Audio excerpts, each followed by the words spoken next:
ಒಂದು ಸುದ್ದಿ ಇಡೀ ಜಗತ್ತಿನಾದ್ಯಂತ ಸಖತ್ ವೈರಲ್ ಆಗಿತ್ತು. ಅದನ್ನ ನೋಡಿದವರು ಹೀಗೂ ಉಂಟೆ ಎಂದು ದಂಗಾಗಿದ್ರು. ಆದ್ರೆ ಆ ಸುದ್ದಿಯೇ ಸುಳ್ಳು ಅಂತ ಗೊತ್ತಾದಾಗ ಇಡೀ ಜಗತ್ತೇ ದಂಗಾಗಿದೆ. ತುತ್ತು ಅನ್ನಕ್ಕೂ ಪರದಾಟ, ಬದುಕಿಗಾಗಿ ಹೋರಾಟ.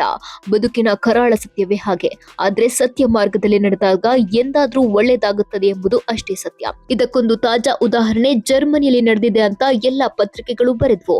ಗೇಮ್ ಆಫ್ ಥ್ರೋನ್ಸ್ ನಟಿ ಮೇಜಿ ವಿಲಿಯಮ್ಸ್ ಪಕ್ಕ ಕುಳಿತರು ಸೆಲ್ಫಿ ಕೇಳಲಿಲ್ಲ, ಆಕೆಯನ್ನ ಮಾತಾಡಿಸಲಿಲ್ಲ. ಆದ್ದರಿಂದ ಜರ್ಮನಿಯ ನ್ಯೂಸ್ ಚಾನೆಲ್ಗಳು ಆತನನ್ನ ಮಾತಾಡಿಸಿದ್ವು. ನಾನು ಅಕ್ರಮವಾಗಿ ಭಾರತದಿಂದ ಬಂದವನು ಎಂದು ಹೇಳಿದ್ದಕ್ಕೆ ಎಲ್ಲರ ಮನ ಕರಗಿತಂತೆ. ಅದೇ ಚಾನೆಲ್ನಲ್ಲಿ ಕೆಲಸ ನೀಡಿ 83,000 ಸಂಬಳ ಕೊಟ್ರಂತೆ. ಆದ್ರೆ ಇದೆಲ್ಲವೂ ಸುಳ್ಳು. ಅಸಲಿಗೆ ಈ ಘಟನೆ ನಡೆದಿದ್ದು ಜರ್ಮನಿಯಲ್ಲಿ ಅಲ್ಲ, ಯುಕೆಯಲ್ಲಿ. ಈ ಫೋಟೋ ತೆಗೆದಿದ್ದು 2018ರಲ್ಲಿ. ಅಸಲಿಗೆ ಫೋಟೋದಲ್ಲಿರೋ ಮಹಿಳೆ ಗೇಮ್ ಆಫ್ ಥ್ರೋನ್ಸ್ ನಟಿ ಮೇಜಿ ವಿಲಿಯಮ್ಸ್ ಕೂಡ ಅಲ್ವಂತೆ. ಜರ್ಮನಿ ಚಾನೆಲ್ಗಳು ಆ ವ್ಯಕ್ತಿಗೆ ಕೆಲಸ ಕೊಟ್ಟಿದ್ದು ಕೂಡ ಸುಳ್ಳು. ಜರ್ಮನಿಯ ಪ್ರಮುಖ ಪತ್ರಿಕೆ ಡರ್ ಸ್ಪೀಗಲ್ನಲ್ಲಿ ವರದಿಯಾಗಿತ್ತು ಎಂದು ಎಲ್ಲಾ ಕಡೆ ಸುದ್ದಿಯಾಗಿತ್ತು.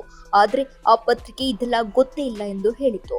ಆದ್ರೆ ಕನ್ನಡ ಪತ್ರಿಕೆಗಳಲ್ಲೂ ಇದು ಸತ್ಯ ಎಂಬಂತೆ ಸುದ್ದಿ ವರದಿ ಆಗಿರೋದು ವಿಶೇಷ.